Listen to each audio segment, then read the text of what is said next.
The Detroit Pistons' fantastic start to the season has many people wondering whether a big trade could be coming to Detroit this year.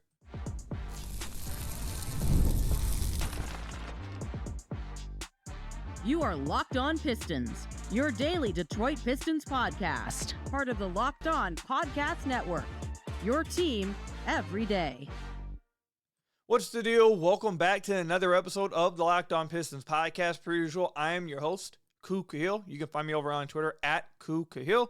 I've been covering the Detroit Pistons for the last 4 years for the Locked On Network, been a credentialed media member over the last 3 years. And as usual, I appreciate all of your guys' support, not only who have made Locked On Pistons the success that it is now, but also for those of you guys who have helped make the Locked On Podcast Network the #1 sports podcast network in America. If you haven't already, head to the YouTube channel at Locked On Pistons. Hit that subscribe button. We're close to 12,000 subscribers. I really want to get to 20,000 subscribers like within the next year. I know that's going to be really hard and it's a big goal, but that's my goal. So if you haven't already, please hit that subscribe button or leave us a 5-star review on whatever podcast platform you're listening to this on. That's another great way to support the podcast. I appreciate all of your guys'. I look at all the comments, not just on YouTube, but on all the podcast platforms. I know the podcast platforms are introducing these comments. I go through and look at them all. So if you guys want to leave a comment, I'll check it out. But today I want to talk about later on how Cade is playing differently this year, or what's made Cade so much better, I should say, this year. And then also I want to discuss the double bigs. For a long time, I was against the double big experiment, but should I fall back now? Has the double big experiment finally won the argument against me? We'll talk about it later, but what we're going to open up with is whether the Detroit Pistons should make a big trade. And I think you guys will remember that last week I had a full episode talking about how on the Hoop Collective that Vincent Goodwill, and I told you guys about how Vinny is the most plugged in person with the Detroit Pistons that Pistons fans can rely on now that James is gone. James Edwards was the Pistons beat writer for The Athletic. Now that he's with the Knicks, the next person that you can trust the most to be plugged in and know everything and have all kinds of sources, whatever, is Vinny. And he was on the podcast, the Hoop Collective with Brian Windhorst, and they talked about the Pistons potentially trading for Lauri Markkanen, and that they've heard that people believe the Pistons have interest in a particular player that no one seems to know. They haven't leaked who that player is, but apparently it's a player that's not readily or commonly talked about publicly. Fast forward to now, I'm recording this on the 21st, and there's been a lot of talk now. We've heard from Zach Lowe talking about the Pistons maybe should make a trade. I was just listening to the Bill Simmons podcast with Zach Lowe, and he kind of furthered that thinking into, the Pistons are playing so well. Should you start thinking about we can make the finals? You've seen some reports from the Stein line, Mark Stein, that the Pistons could have some interest in making a big move. You've now heard Kendrick Perkins, and I know that's not a big source, but I mean even Kendrick Perkins, I just throwing it out there, has said that he hears that the Pistons have interest in Anthony Davis. I'm not saying to read too much into that, but their overall point is that there's so many where there's smoke, there's a fire, and there's so many people talking about whether the Pistons are going to make a big trade. Where I think it's fair to discuss this now. And what I wanted to talk about is not so much who they should trade for if they are interested. I want to talk about what happens if they do make a big trade, so everyone understands the position they're in. And if you do want to talk about who they should trade for, I just want to make sure everyone understands why they should pick this player, or why you should feel strongly about this guy and not this guy, just so everyone understands the situation completely. So I was talking with Kyle Metz, friend of the podcast, and he's the Pistons community salary cap guru. He's like the Keith Smith of the Detroit Pistons community. And before we get into this, you guys have to just operate under this assumption, all right? Cade's under that max rookie extension after this year. It kicked in. Jalen Duren's coming up this offseason. Obviously, it seems like he is going to be paid whatever he wants. It seems like a max is certainly on the table.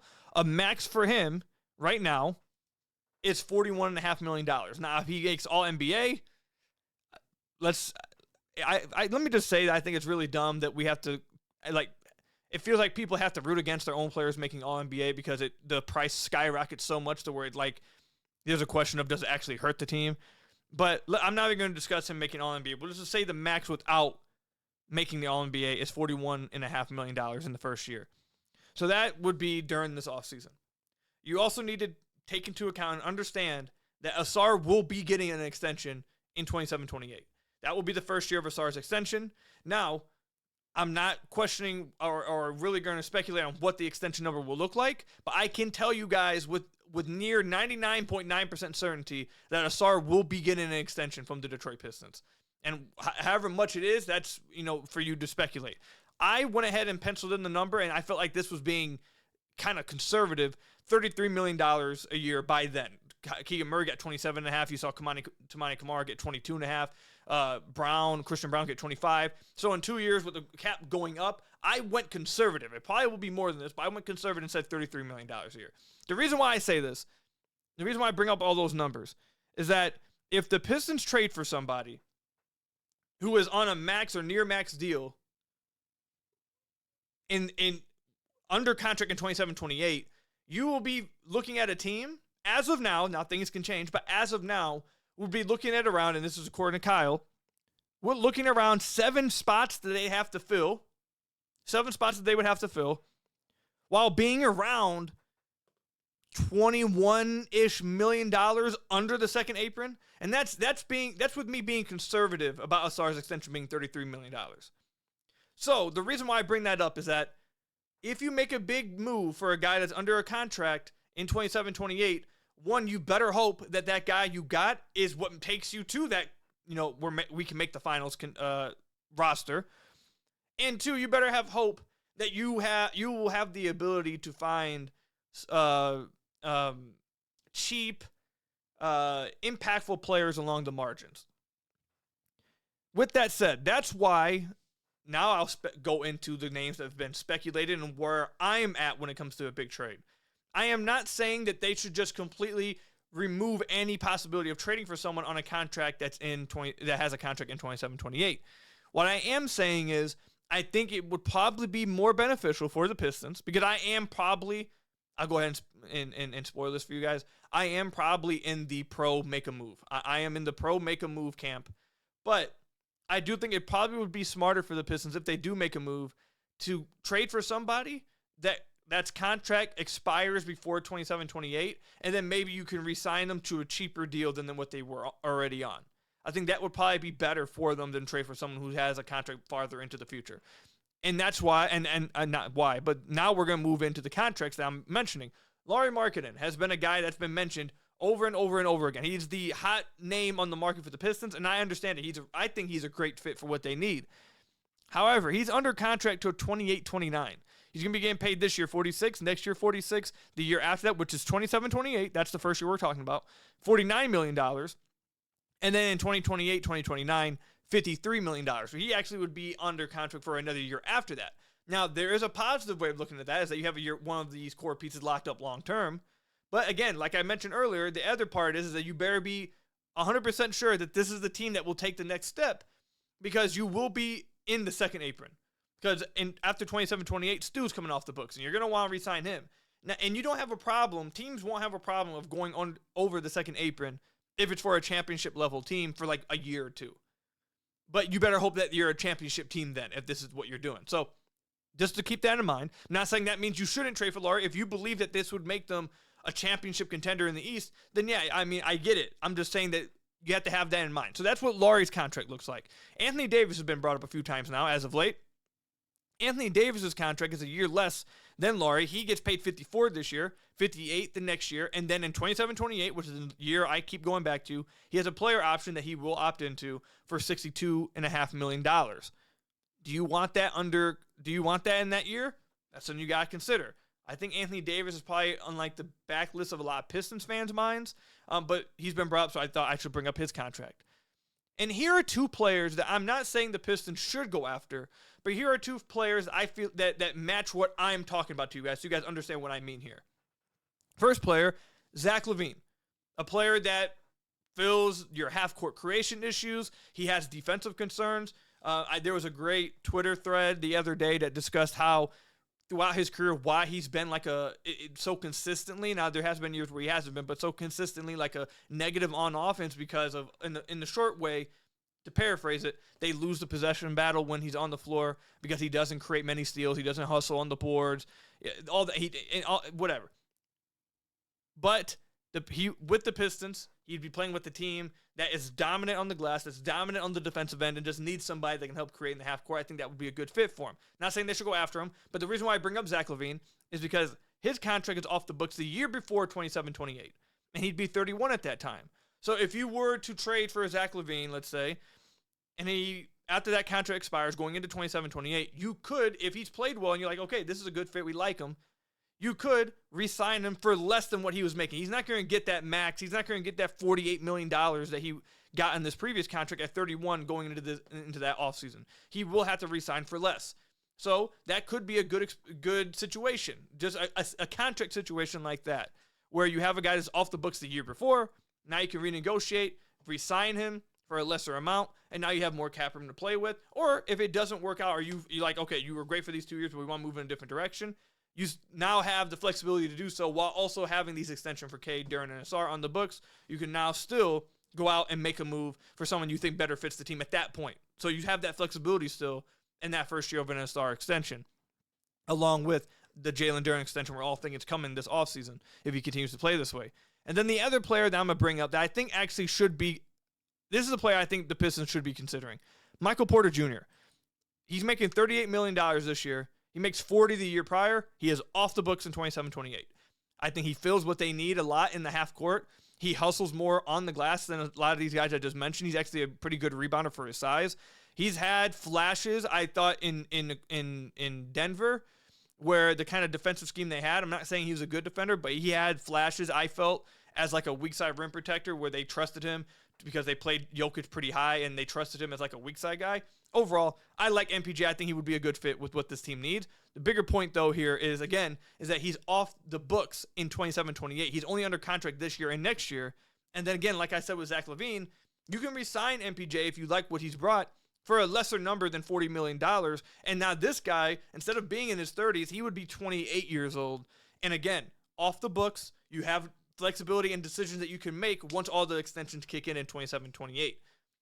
So that's what I think the Pistons and everyone that talks trades has to keep in mind. I am not saying that you should not trade for somebody who has money on the books in 27-28 or any, moving forward.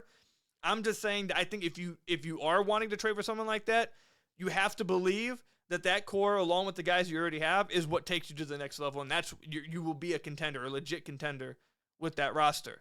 If not, I think the Pistons should make a trade for someone on a shorter contract like this, with like an MPJ contract, like a Zach LaVine contract, to where, one, you can choose to move on afterwards and maybe go in a different route and have that flexibility, or re-sign them for a lesser number once they get off this contract. That's where I stand with it. I think that's what has to be in the back of everyone's heads when they discuss these trades, because these extensions are coming down, and you got to be wary of the second apron.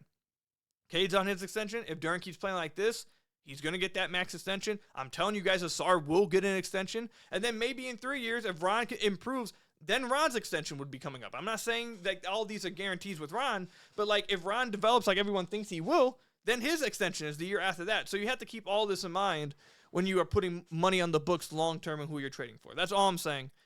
So let me know in the comment section down below or over on Twitter at Khahil. If you are in the pro make and move camp, who are the names that you are thinking the Pistons should be looking for? Let me know. Comment section down below or over on Twitter at Khahil. Coming up, I want to talk about how Cade Cunningham is playing better this year. What is it about him that's leading to him being so much more successful? We'll talk about it coming up. Let's talk about something every business owner knows too well. Missed calls. When a customer tries to reach you and you can't get through, that's money slipping away. Quo, spelled Q-U-O, is a smarter way to run your business communications so you never miss an opportunity. Quo is the #1 business phone system built for 2025, not 1995. It's simple, modern, and designed to help you communicate faster, look more professional, and stay connected whenever you are working. And if you can't answer the phone, with Quo's AI agent jumps in. It can qualify leads, route calls, and make sure no customer is ever left hanging even after hours. It makes small businesses feel big and big businesses feel efficient. No wonder over 90,000 businesses are already using Quo. Try Quo for free at quo.com/LockedOnNBA. That's QUO.com/LockedOnNBA. And yes, you can even keep your existing number. That's Quo. No missed calls, no missed customers. Again, with Quo.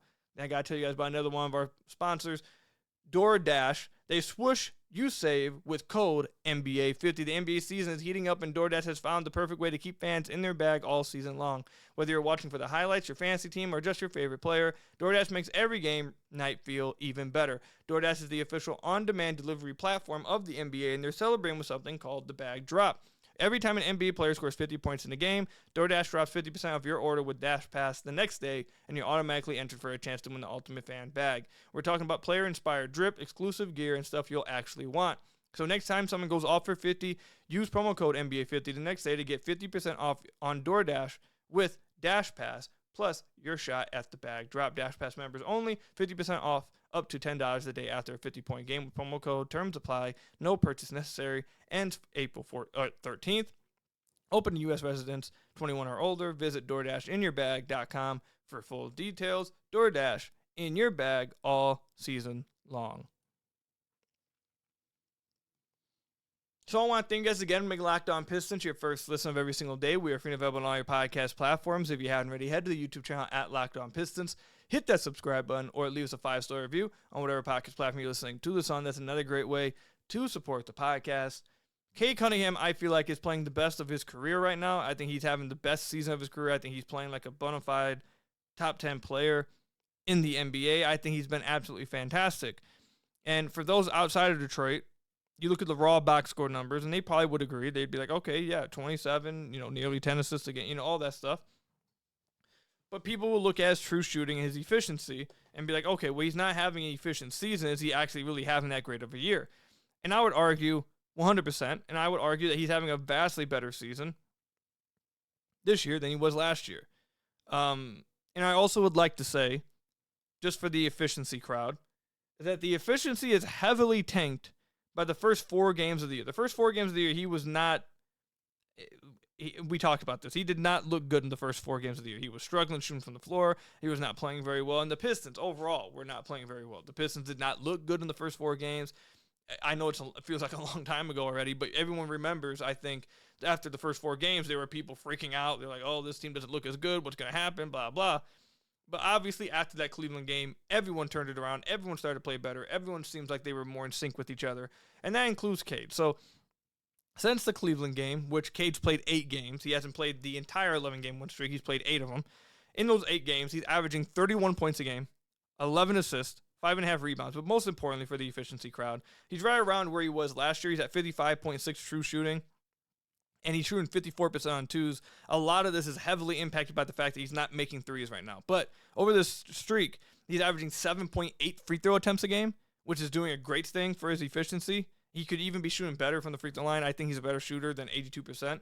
But over this streak, you're seeing him finish at the rim better. You're seeing him draw more fouls. You're seeing him play like the Cade we know. The three-point shooting is really just tanking his efficiency. But overall, my point is that the 52 true shooting that he is on the season, that's not really where he's been since he's really started to play well after the first 4 games. Those games really killed it. And he's been a much more efficient player since then. But the other part that comes with efficiency that I would say that people aren't really bringing up with Cade, or actually I'm going to say people aren't really bringing it up. People are bringing it up, but it's not being brought up by people that dislike Cade, and that's why I want to talk about it. Cade's been more efficient this year, in my opinion, because he's turning the ball over way less. The turnovers that the Pistons had to deal with from Cade last year were a lot. He was averaging a ton of turnovers a game, and the way in which he was committing the turnovers was tough. And the situations in which he was turning the ball over was tough. And on the last podcast, I spoke to you guys a little bit. I just briefly shouted it out. His scoring turnover percentage, which is basically like turning the ball over when you're in like scoring positions or trying to score, is down this year. But I wanted to bring up this number right here to kind of, it really paints more so what I'm saying. So last year, Cade, and we know that Cade's main archetype, he is, and this I say this in a good thing. I don't know why people say this is a bad thing. I say it in a good thing. He's a pick and roll merchant. He loves running pick and rolls. Last year in 2025, he had 780 possessions as a pick and roll ball handler. His next closest offensive play type was transition with 309 possessions. Over 400 more possessions as a pick and roll ball handler. So the type of volume Cade is putting up as a pick and roll ball handler is at the very, very top of the league. I haven't looked. I probably should have looked, but just off the dome, I'm going to guess that has to be top three in the NBA when it comes to volume as a pick and roll ball handler. I'd say maybe like Luka is ahead of him. Maybe he might even be top 2. But either way, the volume is absurd. The problem is that with that volume, he was turning the ball over at an insane rate. He was turning the ball over 16% of the time in pick and roll. So he had a turnover percentage of 16.2% last year, strictly in pick and rolls, all right? That was last year. This year, again, pick and rolls are by far his most used play type, 145 possessions. His next closest, again, is transition at 62 possessions. He went from, what was it? What did I just say, 17% last year? 16.2% last year, turnover percentage in pick and roll. This year, he's down to 13.1% turnover percentage in the pick and roll. That would be by far a career low. By far. He's not turning the ball over nearly as much in pick and roll. And that's allowing the Pistons to dominate the possessions battle. They're dominating on the offensive glass. They're not giving easy opportunities to the other team. They're not just giving easy fast break opportunity, easy points to the other team. And I think that is a huge reason why the Pistons are on this 11-game win streak. I mean, just the simple numbers, for those of you guys who just want to know turnovers per game. Over the last 8 games, he's only averaging 2.6 turnovers a game. The 8 games he's played, over his last 8 games, only 2.6 turnovers a game. Fantastic. I said that I would deal with 3 to 3.5 turnovers a game, and he's under 3. That's absurd. That's while having 11 assists, while scoring 31 points a game on 55.6 true shooting. That's really efficient basketball. Would you like him to be around 60% true shooting? Sure. His three-point shot will catch up. But when you take into the volume that he has creating the Pistons offense, he's scoring 31 points a game. He's creating that many looks for everyone else while also being moderately efficient and not turning the ball over. That leads to an overall efficient offense.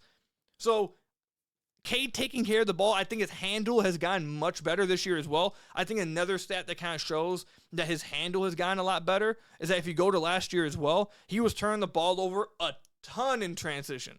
And I think a lot of that has to do, some of it was some risky passes, sure, but I thought a lot of it in transition was his handle was just too loose. He would lose control of the ball. He gets into tight spaces. They'd knock it loose. I thought that was the biggest concern with Cade, or the biggest weakness for Cade last year, was his handle in traffic. Last year in transition, 309 possessions. The turnover percentage was even higher in transition, 17.5% turnover percentage last year. This year, he goes from 17.5% turnover percentage in transition. He's at 11% turnover percentage this year in transition. Just the erasing these turnovers that Cade had is leading to him being the best he's ever been. Now, the improved finishing around the rim, which, by the way, the finishing around the rim, I feel like, actually, you know what? There's a way for me to find the exact number for you guys. If I can get it in time, like in the next minute, I'll read it for you guys. If not, I'll got it for you guys for the next episode. I should have had this number brought up. I thought for a minute that I wasn't going to be able to get this number. But I think an easy way to looking at this as well, while I try to get this number up for you guys, is that over the last 8 games, he's shooting 54% on twos. And we know that Cade has shortened up where he takes his shots from. All right, perfect. Here.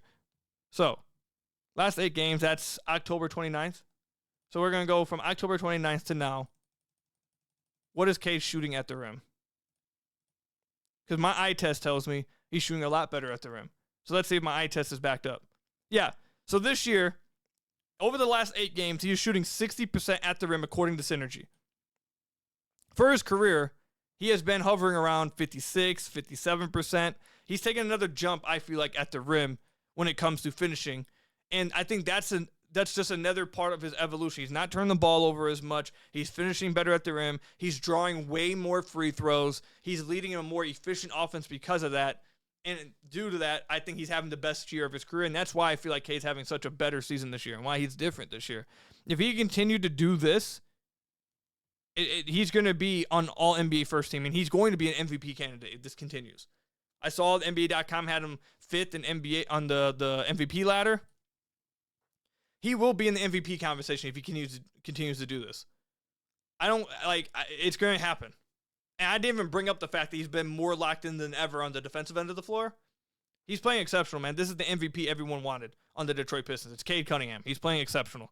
Let me know, comment section down below, or over on Twitter at Khahil. How do you guys feel about how Cade has been playing this year? Do you believe he's playing the best he's ever played? And what are some things that have popped off the screen to you when watching Cade? Let me know, again, comment section down below, or over on Twitter at Khahil. Coming up, am I finally wrong? I won't admit that I was wrong last 4 years because the numbers back me up. But is it time for me to admit that I was wrong about the double bigs this year in 2025 with Jalen Duren and Isaiah Stewart? We'll talk about it coming up. Today's episode is brought to you by PrizePicks. You and I make decisions every day, but on PrizePicks, being right can get you paid. Don't miss any of the excitement of this sports season. Whether you're following the NFL, NBA, or both, there's no better time to jump in on the action. If you haven't tried it yet, PrizePicks is the simplest way to play. Just pick more or less on at least 2 player stats, and if you get them right, you win. It takes less than 60 seconds to make your lineup. You can play from anywhere PrizePicks operates, including California, Texas, and Georgia. The new Stacks feature is a game changer. You can now pick more on Steph's points, threes, and assists in the same lineup. Plus, if one of your players leaves early with an injury, this is my favorite thing about PrizePicks, the injury reboot saves my lineup from a loss. Download the PrizePicks app today and use code LOCKEDINNBA to get $50 in lineups after you play your first $5 lineup. That's code LOCKEDINNBA for $50 in lineups after your first $5 lineup. PrizePicks, it's good to be right. So I want to thank you guys again. Make Locked On Pistons your first listen of every single day. We are free and available on all your podcast platforms. If you haven't already, head to the YouTube channel at Locked On Pistons. Hit that subscribe button or leave us a 5-star review on whatever podcast platform you're listening to this on. That's another great way to support the podcast. I've said this many times over the years, and if you've listened to this podcast for a while, I think you know this.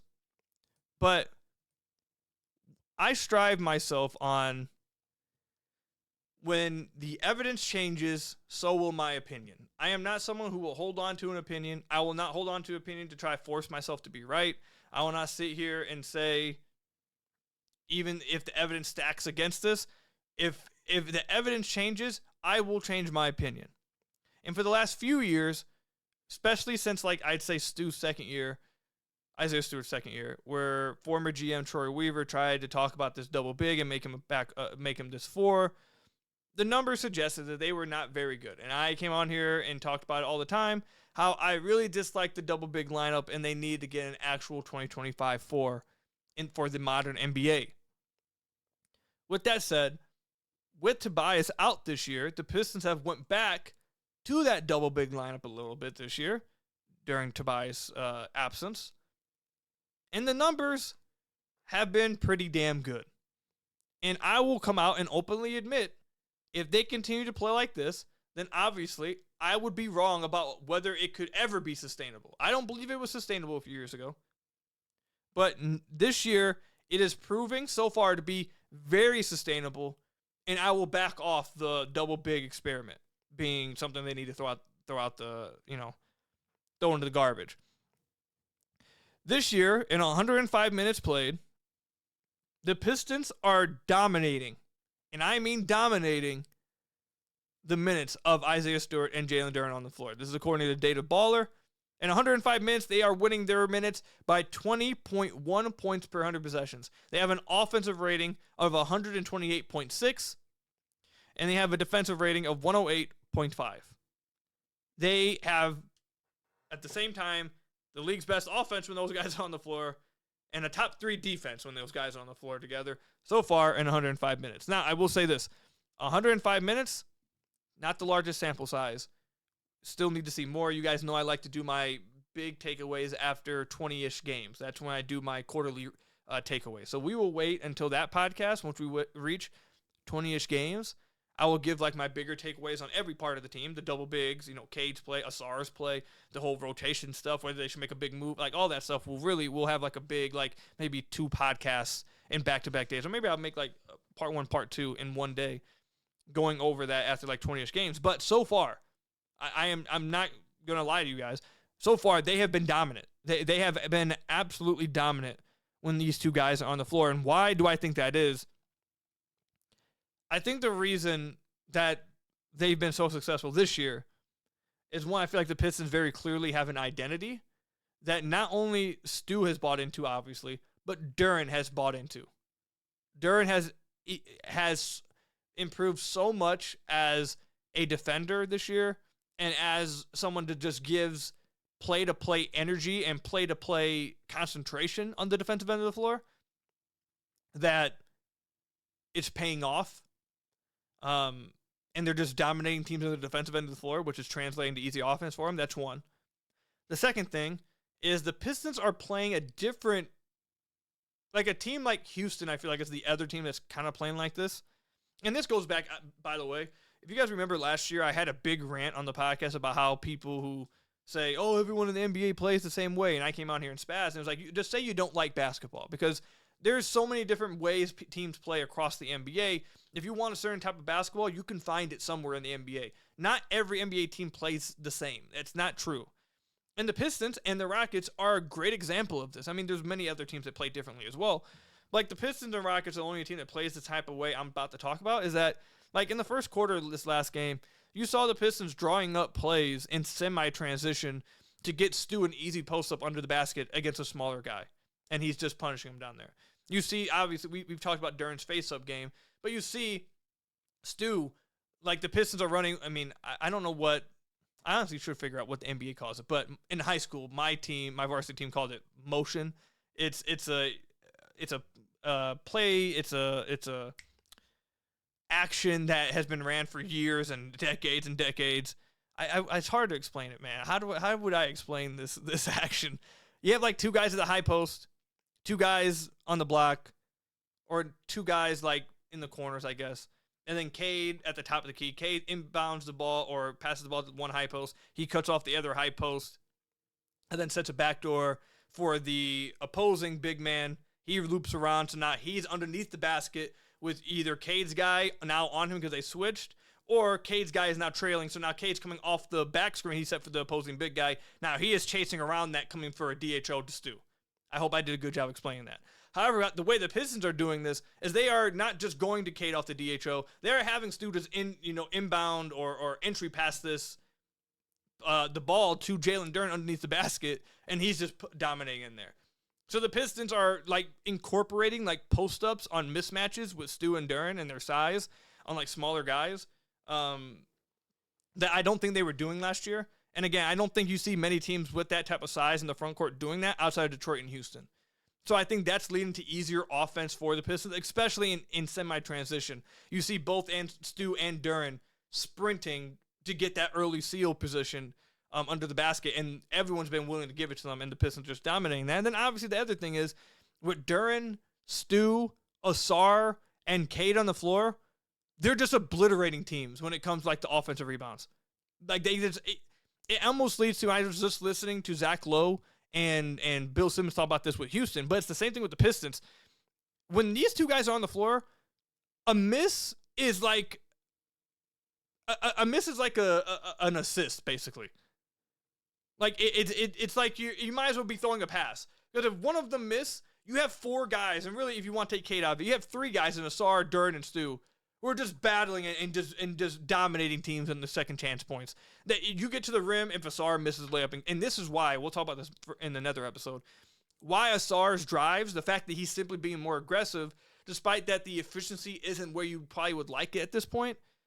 You want him to make more free throws. I think that would change. I actually asked somebody if Ausar is shooting 64% of free throws, we were just shooting beam, it would be around 57%. So free throws are really just holding him back. Anyways, that's why you want Ausar to continue to be aggressive on drives and get to the basket, because a missed driving layup from Ausar that forces a rotation, a missed driving layup from Cade that forces a rotation, a missed driving layup from a Duren that forces a rotation. It basically is an assist because the Pistons have so many great offensive rebounders and putback guys that if Duren misses a layup, Ausar misses a layup, Cade misses layups, that Stu's putting it back, Duren's there, putting it back, Ausar's there, putting it back. Just simply getting a paint touch and a look at the rim is leading to good offense for the Pistons, because either they're finishing or they're just dunking the putback. And then they're dominating on defense. And Stu, I think this is the other thing that has to be brought up, obviously, is Stu is shooting much better from beyond the arc this year. Last year, I asked him before the season, at Media Day, I asked him if he was going to shoot threes this year. And he said, yeah, I think that's something I really want to make a big part of my game. And this year he's shooting 39% from three. So, Stu's making threes. You're dominating on the defensive end. You're dominating on the glass. You're incorporating more post-ups on, and you're drawing up actions to get mismatches on post-ups for these guys. You're going into them in semi-transition more. And you're dominating the offensive glass and second chance points. If that all holds, they're probably going to dominate. If that's all gonna hold at the same time, yeah, you'll probably dominate the minutes. It is what it is. We'll see if they continue to do it. I want to see a larger sample size, but so far, they've been killing teams. So let me know, comment section down below or over on Twitter at Khahil. Do you like what you've seen from the double big lineup, and do you think they should continue to start Stu even when Tobias gets back? Let me know, comment section down below or over on Twitter at Khahil. That's all I've got for you guys today. Thank you guys for making Locked On Pistons your first listen of every single day. If you're available on all your podcast platforms, hit that subscribe button to the YouTube channel. Leave us a 5-star review, whatever podcast platform you're listening to this on. And until next time, I'll see you guys later. Stay safe out there, and peace out, everybody.